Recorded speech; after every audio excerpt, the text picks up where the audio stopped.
अवधूत चिंतन श्री गुरुदेव दत्त। जय जय रघुवीर समर्थ। श्री स्वामी समर्थ।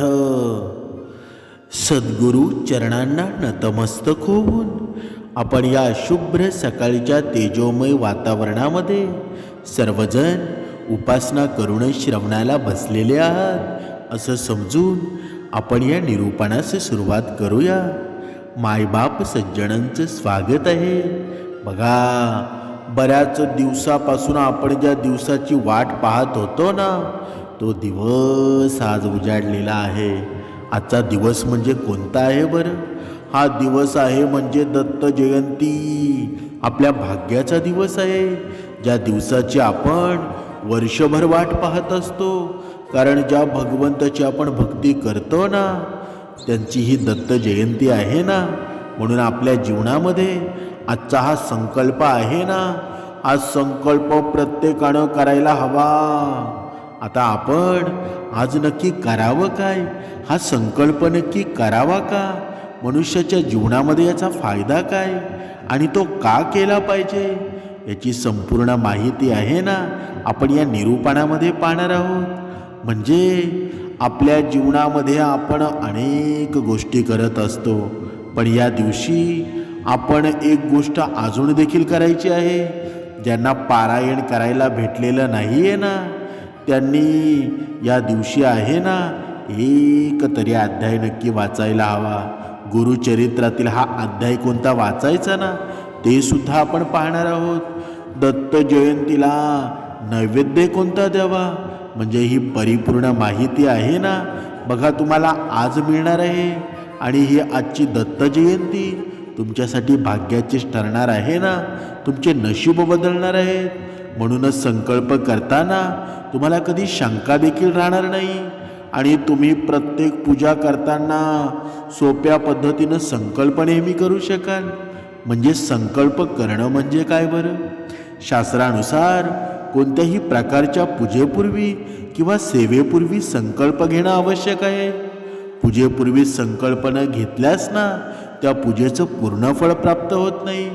म्हणूनच संकल्प न घेतलेल्या पूजेचं संपूर्ण फळ आहे ते इंद्रदेवाला प्राप्त होतं। यामुळं दररोज पूजेमध्येही पाहिलेले संकल्प करावा आणि नंतर पूजा करावी। संकल्प घेण्याचा अर्थ असा आहे की आपण कुळदेवतेला किंवा स्वतःला साक्षी ठेवून अशी प्रतिज्ञा करत असतो की मी हे पूजन कार्य विविध इच्छापूर्तीसाठी करत असून हे पूजन कर्म मी अवश्य पूर्ण करेल। मी मध्येच कधी हे पूजन कार्य सोडणार नाही। आता संकल्प नक्की करावा कसा? संकल्प घेताना पहिली गोष्ट लक्षात घ्या की संकल्प घेताना हातात पाणी घेतलं जातं। कारण पंचमहाभूतांपैकी अग्नी, आकाश, हवा, पृथ्वी आणि पाणी ही गणपती आहे ना, हा पाण्याचा अधिपती आहे। शेवटी पाणी गणपती समोर ठेवून पूजा कसल्याही अडथळ्याशिवाय पूर्ण होण्यासाठी हा संकल्प केला जातो। म्हणजे प्रथम पूजिता कोण आहे बरं? तो गणपतीच आहे ना। कोणत्याही कार्याची शुभ सुरुवात करण्यासाठी गणपतीला आठवून ते कार्य नियोजित केलं जातं। म्हणूनच संकल्प करण्यासाठी आपल्याला ताम्हण लागतो। म्हणजे त्या ताम्हणामध्ये आपल्याला हातात पाणी घ्यायचं आहे, कारण पाणी हे पंचमहाभूतांपैकी एक आहे। गणपती हा पाण्याचा अधिपती आहे, त्यामुळं पाणी घेऊनच संकल्प करायचा आहे। आता या पाण्यामध्ये आपल्याला हळदी कुंकू अक्षदा घ्यायची आहेत, त्यानंतर फुलं घ्यायची आहेत, त्यानंतर आपल्याला आपल्या कुळदेवतेचे किंवा आपल्या दत्तगुरूंचे नामस्मरण करायचं आहे किंवा त्यांचा मंत्रसुद्धा म्हटला तरी चालेल। अवधूत चिंतन श्री गुरुदेव दत्त हा मंत्र जरी म्हटला ना तरी सुद्धा शुभ आहे। आपलं पूर्ण नाव, आपलं गोत्र जर काही माहिती नसेल ना, तर आपण ज्या महिन्यामध्ये संकल्प करत आहोत तो महिना, ती तारीख, ज्या गावामध्ये आपण राहत आहात ते गाव, त्यानंतर आपल्याला ज्या इच्छित कार्यासाठी हा संकल्प करायचा आहे ती इच्छा मनात बोलायची आहे, त्यानंतर हे पाणी तामणामध्ये सोडून द्यायचं आहे. म्हणजे तुमच्या लक्षात आलं का? हा जो आजच्या दिवशीचा संकल्प आहे ना, तुमच्या जीवनामध्ये नक्की श्रेष्ठ ठरणार आहे. हा संकल्प कधीच वाया जाणार नाही. तुम्ही हा संकल्प करताना तुमच्या मनामध्ये म्हटलेली जी इच्छा असेल ना ती पूर्णत्वात जाणार आहे. म्हणून हे संकल्पाचं उदाहरण हे आहे की हे परमेश्वरा, मी आज तुमच्या चरणी हा संकल्प करतो किंवा करते की मी माझं शिक्षण पूर्ण करण्यासाठी कठोर परिश्रम करेल. मी माझा अभ्यास नियमितपणे करेन आणि माझ्या शिक्षकांच्या सूचनेचं पालन करेल. मी माझ्या लक्ष्य साध्य करण्यासाठी सर्वोत्तपरी प्रयत्न करेल. हे परमेश्वरा, तुमच्या कृपेने मला माझा संकल्प पूर्ण करण्यास मदत करा. बघा, या पद्धतीनं आहे ना आपण आपल्या इच्छेनुसार संकल्प करू शकता. आता संकल्प करताना लागणारं साहित्य बघा. पहिली गोष्ट म्हणजे गंगाजळ किंवा शुद्ध पाणी. दुसरी गोष्ट फुले, अगरबत्ती, धूप, दिवा. तिसरी गोष्ट एक तांब्याचा तांबण. म्हणजे संकल्प करण्याची ही पद्धत आता पाहूया. प्रथम गंगाजळ किंवा शुद्ध पाणी घेऊन आपल्या चेहऱ्यावर, हातावर आणि पायावर शिंपडा. किंवा संकल्प करताना अगोदर हातपाय तोंड स्वच्छ धुवून नंतर संकल्पासाठी बसा. नंतर फुले, अगरबत्ती, धूप आणि दिवा लावून देवाची पूजा करा. नंतर हातामध्ये पाणी घेऊन आपला संकल्प करा. संकल्प करताना स्पष्ट आणि ठोस शब्द वापरा. म्हणजे काय बरं? म्हणजे आपल्या अंतःकरणापासून बोला. संकल्प करताना आपली इच्छाशक्ती वाढवण्यासाठी प्रयत्न करा. म्हणजे अगदी अंतःकरणापासून देवाला पूर्ण शरण जा आणि तेव्हाच संकल्प करावा. अगदी एखादी अडचण जरी मोठी असेल ना तर डोळ्यात पाणी देखील आलं पाहिजे की जेणेकरून एवढ्या अंतःकरणापासून आपण संकल्प केला पाहिजे. म्हणजे काय बरं? जोपर्यंत आपल्या अंतःकरणापासून संकल्प होत नाहीत ना तोपर्यंत तो भगवंतापर्यंत सुद्धा पोचत नाही. आणि संकल्प घेतल्यानंतर त्याचं पालन करण्यास वचनबद्ध राहा. आता संकल्प कधी केला जातो? म्हणजे संकल्पाच्या सेवेच्या तुमच्या पहिल्याच दिवशी आहे ना, तो पहिल्याच दिवशी करायचा आहे. म्हणजे दत्त जयंतीच्या दिवशी. आणि तुम्ही 21 दिवस जर ही सेवा करणार असाल तर रोज तुम्हाला संकल्प करण्याची गरज नाही. म्हणजे आणि जर तुम्ही संकल्प तोडला तर काय होतं ते सुद्धा आता पाहूया. सेवेदरम्यान तुम्हाला मासिक धर्म आला, सुतक आलं किंवा तुम्हाला अचानक कुठे बाहेर जावं लागलं, तुम्हाला नंतर परत ती सेवा कंटिन्यू करायची आहे. असं नाही की तुम्हाला परत सुरुवातीपासून ती सेवा करायची आहे. तुम्ही संकल्प केलेला आहे ना, जेवढे तुमचे पारायण झालेले असतील तेवढे पारायण तुम्ही केलेले आहेत. त्यानंतर जेवढ्या अडचणीचे दिवस आहेत ना तेवढे सोडून तुम्हाला पुढे ते पारायण सुरू ठेवायचं आहे. आता संकल्प कसा आणि सिद्ध कसा करावा? म्हणजे सेवेदरम्यान तुम्ही इच्छित कार्यासाठी संकल्प केला होता, ती इच्छा पूर्ण झाली तर हा संकल्प तुम्हाला पूर्ण करायचा आहे. असं नाही की तुम्ही अर्धवट तुमचा संकल्प सोडून द्याल. कारण तुमची इच्छा पूर्ण झालेली आहे ना. तुमची इच्छा पूर्ण जरी झाली असली तरी संकल्प जेवढ्या दिवसांचा तुम्ही केलेला आहे ना तो संकल्प तुम्हाला पूर्ण करायचा आहे. आता या संकल्पाचा करण्याचा उद्देश काय आहे बरं? संकल्प हा केवळ इच्छापूर्तीसाठी घेतला जात नाही, तर संकल्प या प्रकारचा या संकल्प शक्तीचा विकास करण्या देखील केला जातो. म्हणजे संकल्प घेतल्यामुळं आपली इच्छाशक्तीच वाढते ना, आपण कठोर परिश्रम करण्यास तयार होतो. आणि संकल्प केल्यामुळं आपण जी सेवा करतो ती देखील आपण संकल्पामुळे नियमित करतो. आणि ती सेवा आपण पूर्ण देखील करतो. आता संकल्प घेण्यासाठी काही गोष्टी आपण लक्षात ठेवायला हव्यात. संकल्प नेहमी स्पष्ट आणि ठोस असावा. संकल्प घेताना आपली इच्छाशक्ती वाढवण्यासाठी प्रयत्न करावेत. संकल्प घेतल्यानंतर आपण त्याचे पालन करण्यास तयार असावं. आता संकल्प काय आहे बरं? म्हणजे पूजा सेवा करताना इच्छित फळं मिळण्यासाठी देवतेला प्रतिज्ञा करणं. संकल्प हा कोणतीही पूजा म्हणजे सेवेच्या आधी पहिल्या दिवशी करावा. संकल्प हा हातात पाणी घेऊन मंत्र म्हणा. इच्छा मनात बोला, पाणी तामणामध्ये सोडा. तर संकल्प विषयाचं जे काही तुमच्या मनामध्ये प्रश्न असतील किंवा संकल्प म्हणजे काय असतो, तो कसा करावा, त्याचं महत्त्व, ही संपूर्ण माहिती आपण आज पाहिलेली आहे. अशा पद्धतीनं आहे ना, तुम्ही हा संकल्प करायचा आहे. आणि बघा, हा जो दिवस आहे ना, तो दत्त तत्वामध्ये एवढा भरलेला आहे ना.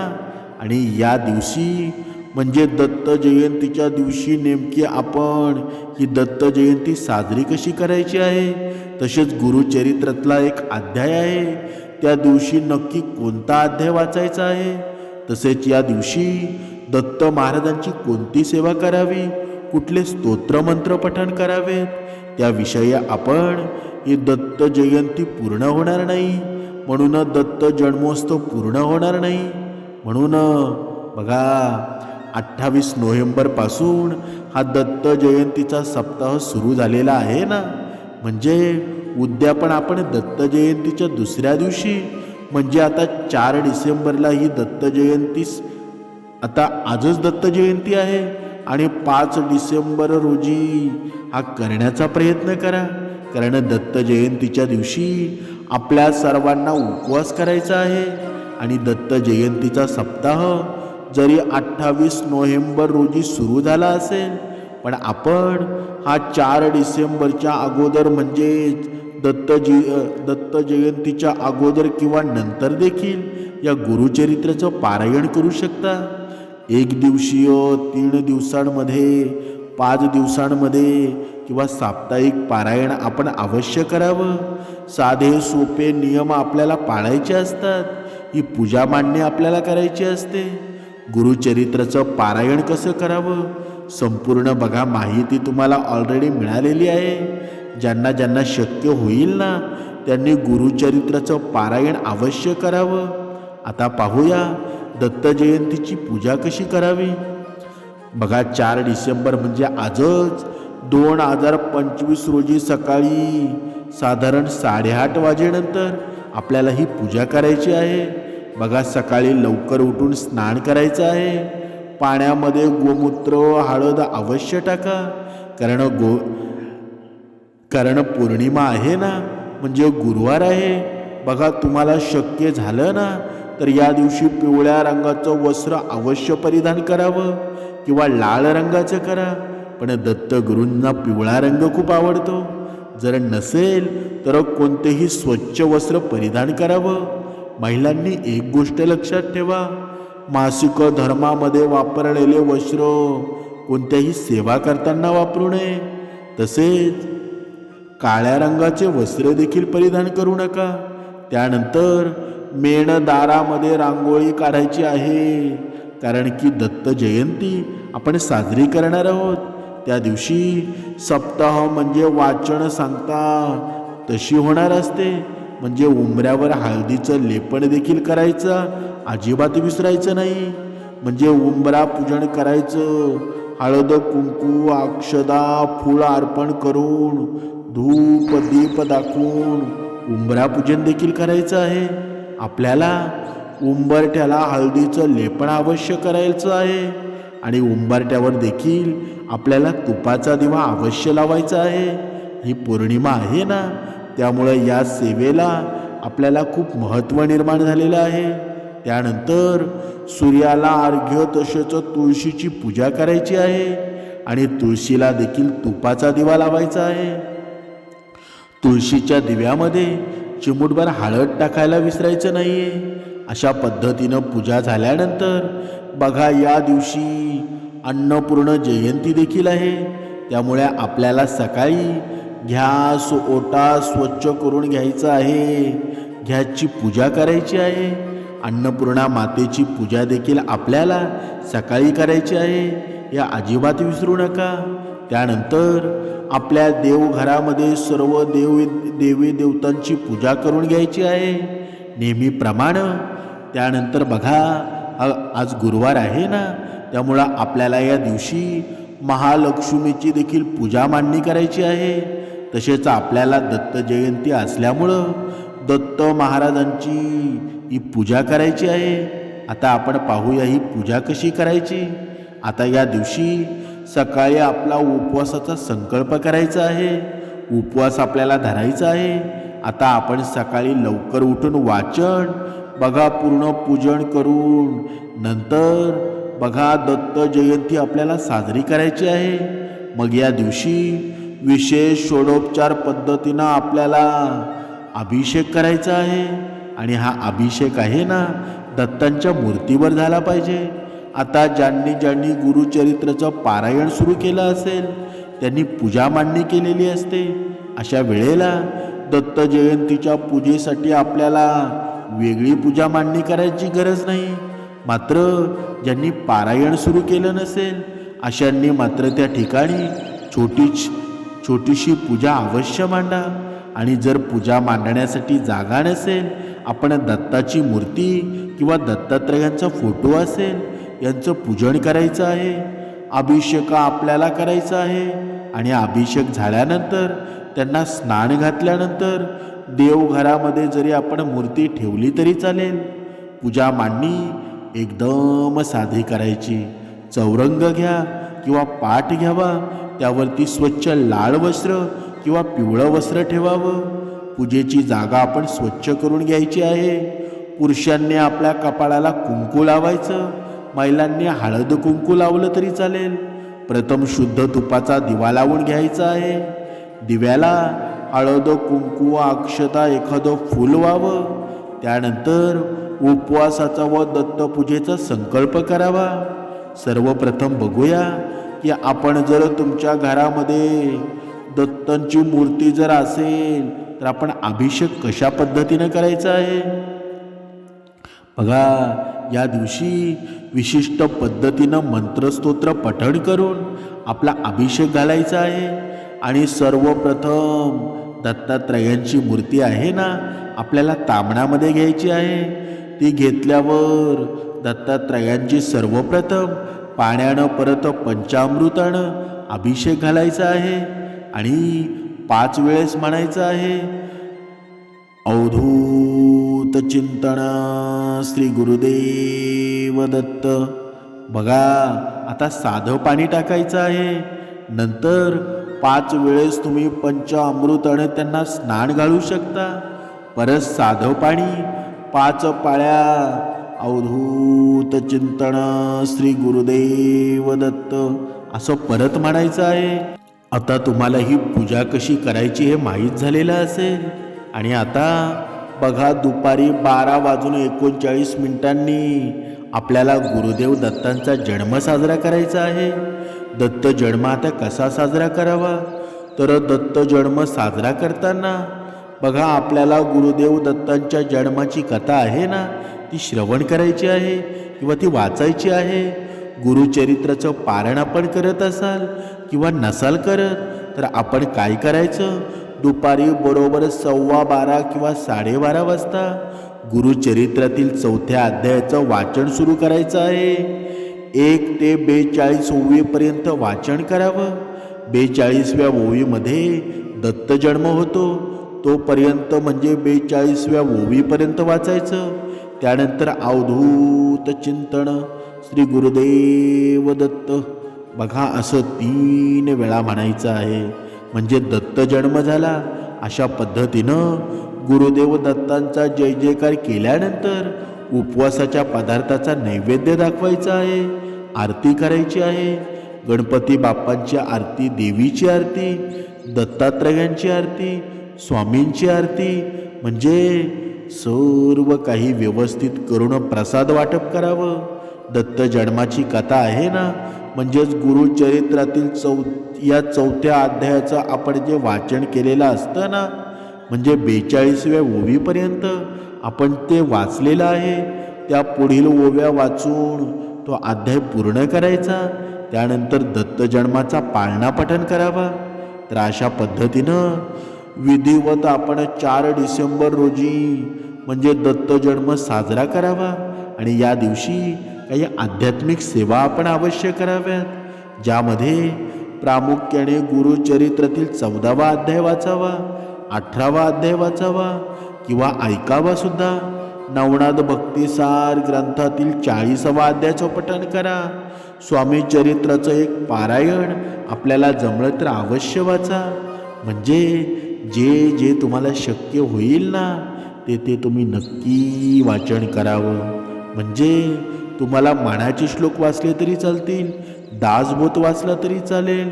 म्हणजे जे जे काही भगवंताचं नामस्मरण तुम्हाला करायचं आहे ना ते नक्की या दिवशी करा.